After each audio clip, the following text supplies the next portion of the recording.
आज वाहतूक संघटना संयुक्त महासंघ महाराष्ट्र राज्य याच्या माध्यमातून आज प्रादेशिक परिवहन कार्यालय येथे कल्याणकारी मंडळाचे सभासद ID कार्ड वितरण करण्याचा प्रोग्राम होता आणि सर्व संघटनांचे पदाधिकाऱ्यांना याचं निमंत्रण देण्यात आलं होतं आणि त्याचाच भाग म्हणून वाहतूक संघटना संयुक्त महासंघ महाराष्ट्र राज्य यांचे प्रतिनिधी आज आम्ही एक निषेध म्हणून तोंडावर काळ्या पट्ट्या लावून माननीय प्रादेशिक परिवहन अधिकारी निरपगार साहेब यांना भेटलो आणि त्यांना निवेदन दिले की निवेदनचा विषय हे होता की जे कल्याणकारी मंडळ त्याला आम्ही 2024 पासून या कल्याणकारी मंडळाची फी मात्र 1 रुपया करावी। 800 रुपये हे चालकांना सोसणार नाही आणि 800 रुपये खूप जास्त फी होते।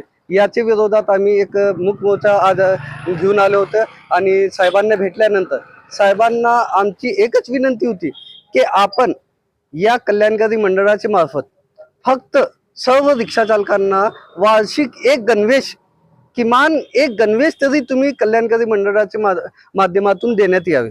जर तुम्ही एवढा गणवेशही देऊ शकत नाही तर मग कल्याणकारी मंडळाचा फायदा काय, असं प्रश्न आम्ही साहेबांना विचारले आणि याची नोंद ही साहेबांनी घेऊन घेतलेली आहे। पुढे ते परिवहन कार्यालयापर्यंत पाठवणार आहे। तर आमचा मुद्दा एकच आहे की आपण जर 800 रुपये भरत असेल तर आपल्याला किमान एक सवलत कोणती तर शासनातर्फे कल्याणकारी मंडळातर्फे मिळायला पाहिजे, ते वार्षिक मिळायला पाहिजे आणि त्याचाच एक भाग म्हणून गणवेश, साधा गणवेश जरी द्यायचा असेल तरी पण गव्हर्नमेंट देऊ शकत नाही का, म्हणजे आपला पैसा फक्त 200 कोटी रुपये जमा होणार आहे। साहेबांनी सांगितले पुढे आम्ही याची दखल घेऊन पुढे मंत्री साहेबांना पाठवू आणि याचं हे करू म्हणून, आणि चांगला प्रतिसाद मिळाला।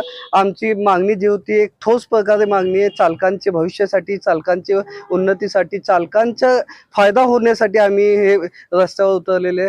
फक्त कल्याणकारीचं गाजर बघून आपण जर हे सभासद होत असेल तर आपल्याला येणाऱ्या भविष्यात याचं नुकसान होणार आहे। आपले 800 रुपये कष्टाचे 800 रुपये ते 800 रुपये वाया जाऊ नये यासाठी आम्ही प्रयत्न 2 वर्षापासून करत आहे आणि महासंघाला यश मिळालेलं आहे।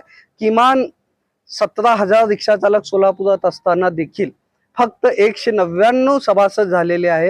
हे महासंघाची उपलब्धी आहे। महासंघाने केलेले आव्हानाला प्रतिसाद म्हणून चालकांनी आम्हाला साथ दिलेली आहे। याचाच एक भाग म्हणून आज आम्ही साहेबांना पण सांगितले की यामध्ये जोपर्यंत बदल होत नाही तोपर्यंत लोक चालक सभासद होणार नाही आणि ते बदलसाठी साहेब ही हे आहे।